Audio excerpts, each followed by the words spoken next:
The most poignant 7 words ever uttered in any speech anywhere. Don't give up. Don't ever give up. Those great people didn't.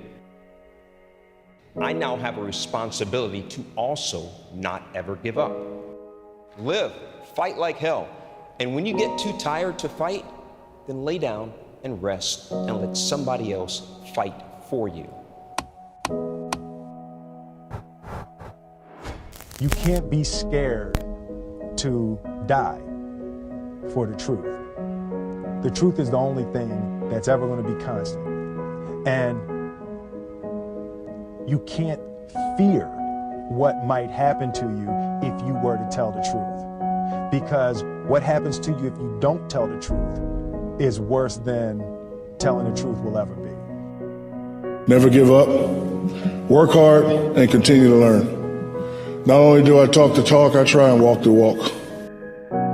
Essentially, and I would say this to anybody, is that, it's really, it's easy to embrace hopelessness when things seem insurmountable. And yet, it's actually just a matter of time until all of the elements come together for things to be all right. I mean, I believe that, most difficult situations will resolve themselves if you are persistent and if you don't give up entirely. And that's what I never did. I never gave up.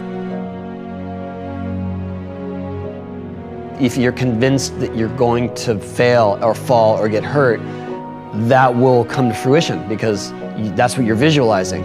I never I was willing to get hurt along the way, but I didn't visualize myself getting hurt along the way. And I think that's what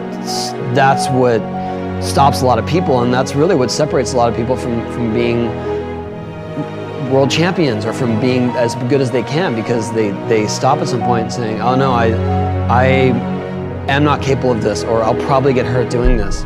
And if you approach anything with that hesitation, you're gonna fail. I always approached it like, this is going to work, I'm going to figure this out, even if it takes me hundreds of attempts.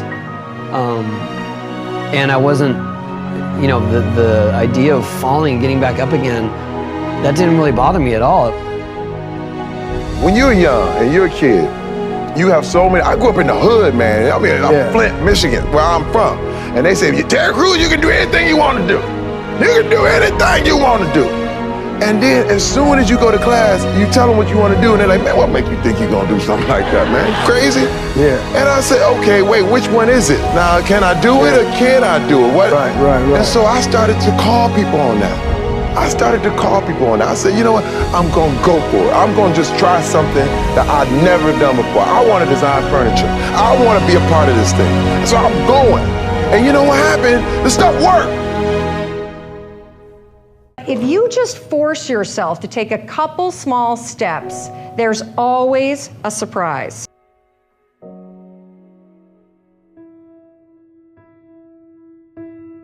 The only thing that I see that is distinctly different about me is I'm not afraid to die on a treadmill. I will not be outworked, right? Period. Yeah.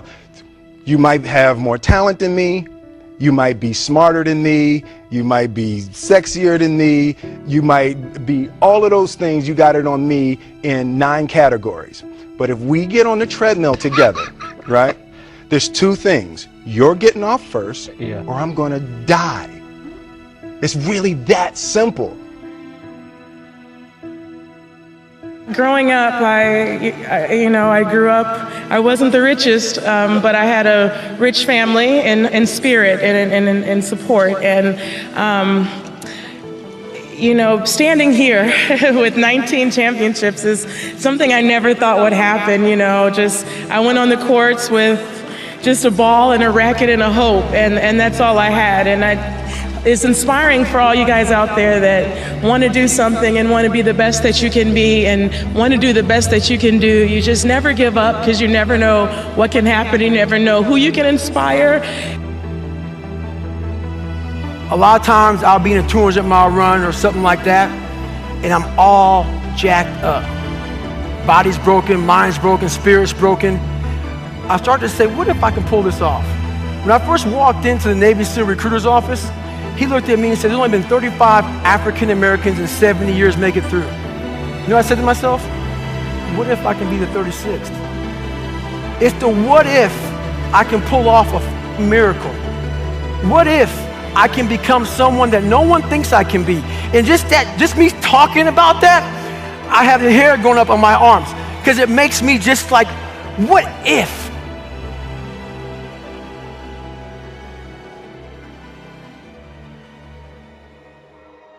Never, ever, ever give up. Chicken Soup for the Soul was rejected by 144 publishers. 144 publishers said, we don't want to publish a collection of short stories. The title's stupid, Chicken Soup for the Soul, what does that mean? People don't buy collections of short stories. There's never been, successful chain of doing that. So literally, we spent 14 months trying to find a publisher. And we'd go to New York with our agent, and eventually our agent gave us the book back and said, I can't sell this. So we went to the National Booksellers Association convention down in Anaheim. We went from booth to booth to booth for 3 days. And there were 4,000 publishers represented there. And we go, would you publish our book? Would you publish our book? Would you publish our book? And we got no, no, no, no, no. It was late on the third day that a little publisher from Florida, after we'd gotten over 144 rejections, said, we'll read it. And then they said, we said, well, how many copies do you think we'll sell? After they said, yeah, we'll buy it. A couple weeks later, they said, we'll publish it. And they said, well, maybe 20,000 if we're lucky. And we said, our goal is to sell 1.5 million in a year and a half. Now, have you ever told someone your dream and had them laugh out loud at you? He laughed out loud.